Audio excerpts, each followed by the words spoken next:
world. Yes, my name is Ghengis, and I am so excited to be the first person to show you Sandeman's new Ulaanbaatar Yak Yurt tour. Yes, it's exciting. So this is my favorite yak.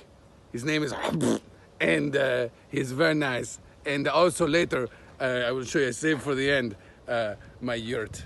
This is where I live. Yes. Now, welcome to beautiful Ulaanbaatar. It is an old Mongolian word that means laser town.